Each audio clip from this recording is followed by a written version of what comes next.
Busy day today. I want to thank Premier Notley for receiving me here at Government House. We had a friendly conversation about what we both hope will be a smooth transition, respecting the democratic will of Albertans as expressed in this historic election. Once again, I'm very honoured that the United Conservative Party received the support of 55% of voters this Tuesday, the highest share of popular vote cast since 2001 for a party, with the highest turnout since, I gather, 1971. I'd like to thank Albertans for showing their commitment to our democracy by voting in such large numbers. It's not long ago we used to see turnout in the range of 40 to 45% in this province. So what we saw on Tuesday was a very engaged electorate. And we're hopeful that by the time all the advanced ballots are counted, we'll be at or close to 1 million votes for the United Conservative Party, which would be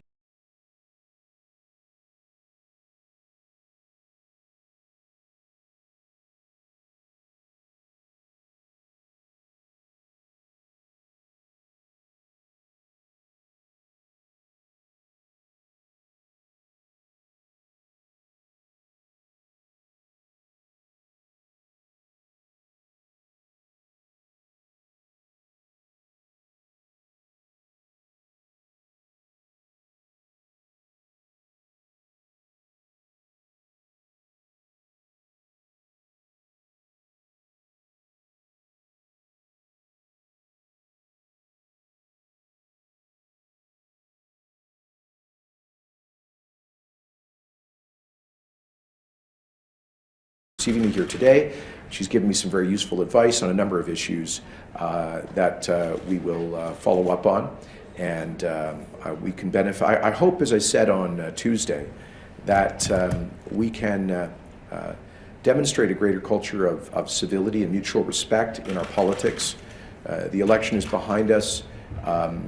I bring to me a certain experience from my federal service of parliamentarians able to get along across party lines, and hopefully we can work on that in our legislature. There will always be strong disagreements on policy issues, but we can express those, I think, without being disagreeable too often. One thing that we do hope to do in the next legislature is continue what we've started in the opposition, which is improving the decorum and the civility in the Assembly. I think Albertans expect that of their members. So, happy to be here, and I'm happy to take a few questions you might have. Mr. Premier-designate, congratulations. Thank you. I'm just wondering what your approach to transition is going to be. When the NDP came into power in 2015, they kept a lot of the public service intact and fire anybody, so what's your approach going to be? Well, I haven't had extensive briefings yet with our transition team. I'll be doing that next week. We've had some initial briefings already, but I'm sure there will be some changes in personnel, but it's also important for new government to maintain continuity and stability to be able to implement its agenda. We have a very packed and ambitious agenda, 375 specific commitments coming out of our platform. And so we will depend on our professional and independent public service to help us implement those recommendations. I'm sure there will be some changes. It's no secret that when the NDP government came into office, they did make some changes in the senior ranks of the public service and deeper changes at agencies, boards, and commissions. So we'll be reviewing all of that, but it will be striking, I hope, the right balance between stability and continuity on the one hand, and ensuring that there is some degree of renewal, and that in order and council appointments, there are people who broadly share the policy direction of the government. And when are you going to move into the Premier's office? Well, I guess that would be on April 30th. When do you, who are you thinking of to bring in for your fight back?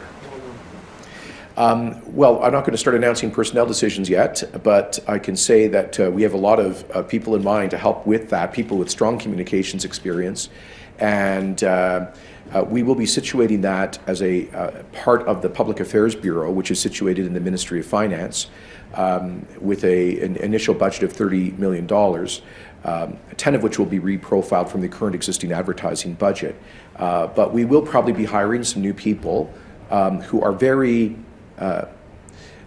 who are very creative in their communications approach, because my whole take on this is that both the industry and governments of different partisan stripes have not been fast enough to respond to the incoming attacks. I'll give you one.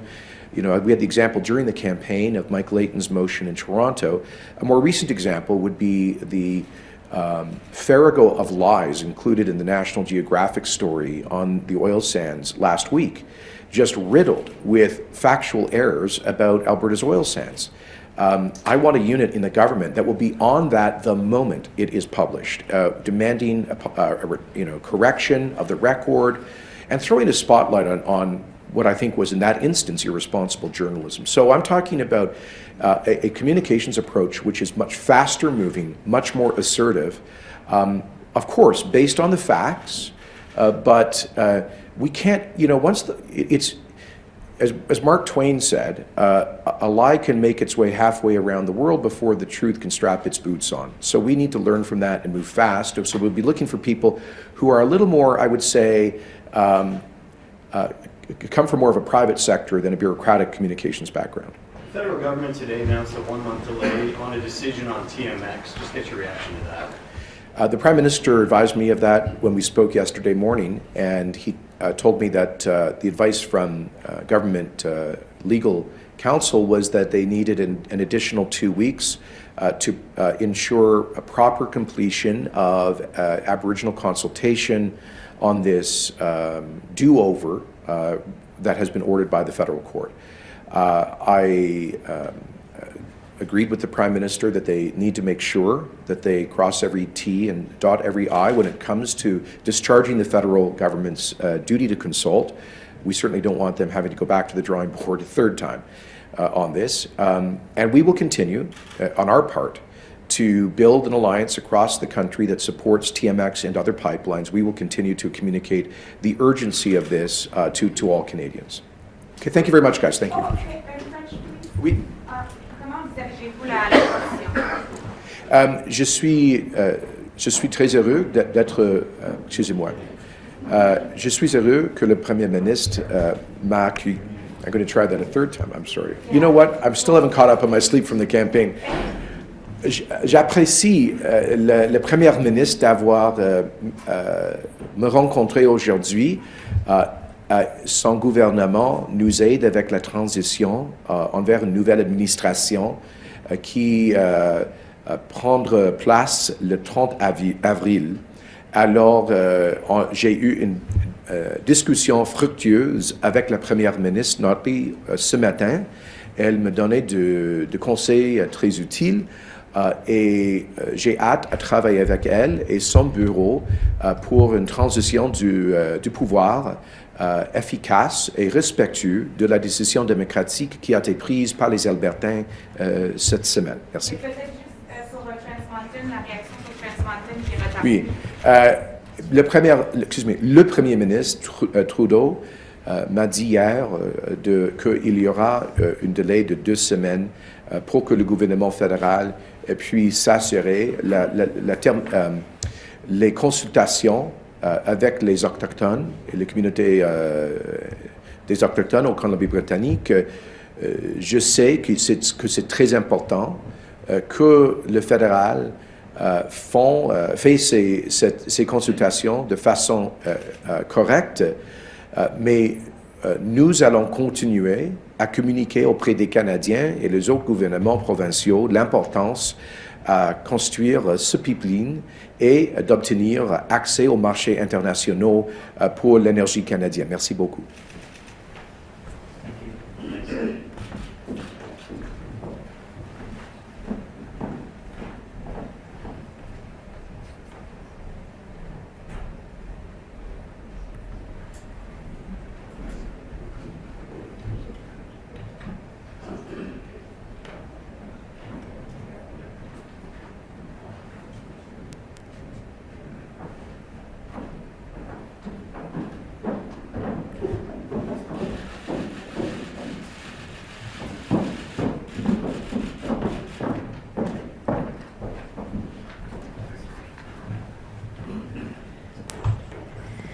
Well, thank you very much. As you will have just heard, this morning I met with Premier-elect Jason Kenney. We had a good discussion. I congratulated him on his victory, and I assured him that we will do everything we can to ensure a smooth transition. Our officials are meeting, and that work is well underway. As I said on Tuesday night, it has been an enormous privilege for me to serve as Premier, and I look forward to taking over my duties as Leader of the official opposition. Albertans have elected a very strong and capable opposition, made up of people with lots of experience, both in the community as well as in the legislature. And I can assure Albertans that we are already getting down to work, because effective and principled opposition is critical to our democracy and critical to the health of this province. And so we will hold the new government to account on pipelines, on jobs, on the economy, and on its promises that it would protect public services. For example, on pipelines, an issue that is very important to me and to all Albertans, the Premier-elect promised quick action. And I have maintained, as you know, that my approach all along was moving us in the right direction, that we were closer than ever. The Premier-elect is going to take a different approach, one he says that will get results. Now, of course, I wish him the best on the pipeline, because that's what we need to have happen for all Albertans. Alberta needs the pipeline. And we need to give the new Premier and his government time to put their plan into action.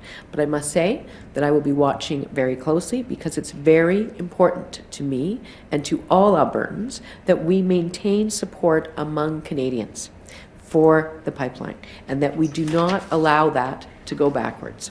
And so, as I said on Tuesday, the opposition I lead will not be shy about defending the values that drove our government to make the decisions that we made, and to defend those decisions.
I think find some common cause with respect to the fact that we have now a common role, or I understand the role that he's going into, and there are, I think it's fair to say, some objectives that we both agree on in terms of making sure that we do better things for the province. And so that is where we focused. We talked about transition. I gave him my advice on Bill 12.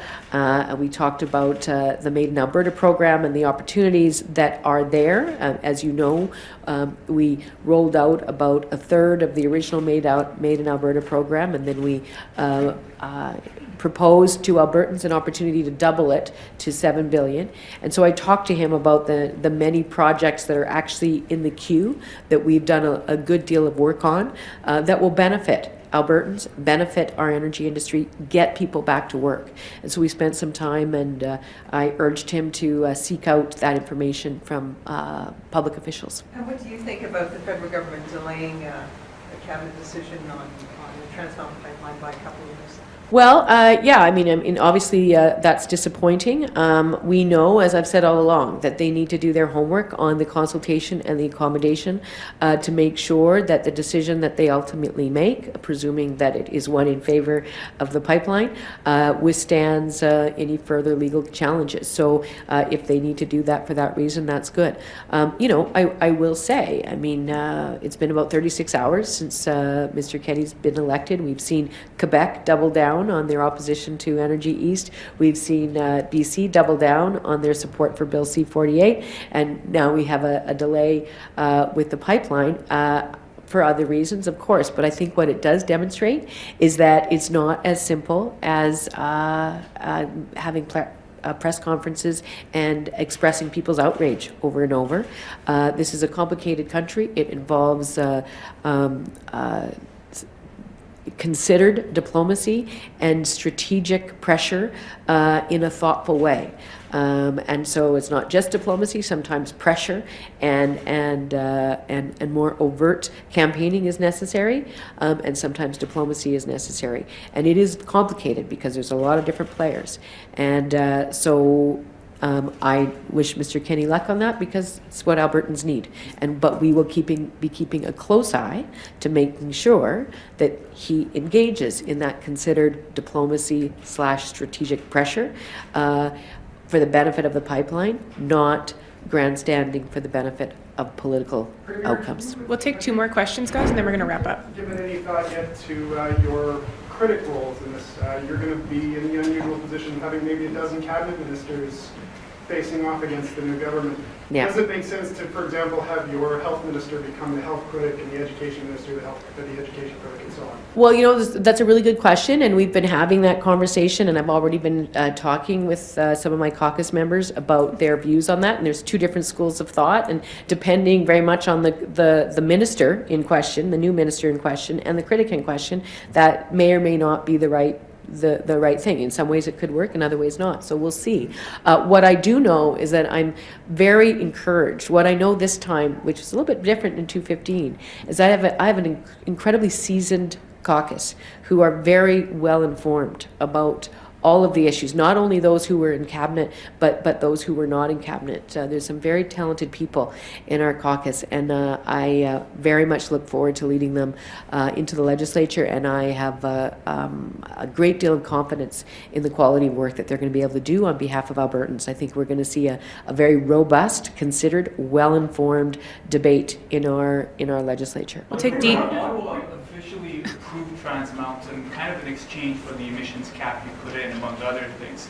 An emissions cap Jason Kenney has said he will undo. So how concerned are you that Ottawa may not go forward with this after all? Well, I mean, that's a very good question. I mean, I would argue that Ottawa, I mean, the question will be, does Ottawa have the ability to come in and reimpose the emissions cap and move ahead? Quite honestly, on that front, I think Albertans had better hope that they can, because I think it's very likely that Ottawa will reconsider the pipeline if the emissions cap is eliminated. The emissions cap was critical. But, you know, obviously Ottawa is currently of the position that they can take our Made in Alberta Climate Leadership Plan that was developed in consultation with thousands of Alberta-based, trade-exposed industry players and others and communities, and replace it with a Made in Alberta or Made in Ottawa plan that will just be what it is. And I don't know that that's going to benefit Alberta industry as much as what we put in place. That being said, that's going to be the debate. But there's no question that separate and apart from the pricing regime, the emissions cap is critical.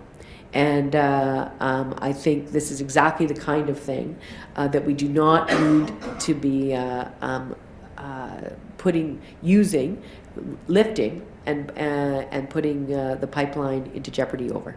Sorry, guys, we're going to take Dean's question and then we will wrap up. The session that's coming up, is this going to be difficult? I'm just thinking that, like, for example, when you came in, you built on some of the amended and you built on previous accomplishments of other governments. This government came in specifically to roll back signature elements of the last 4 years.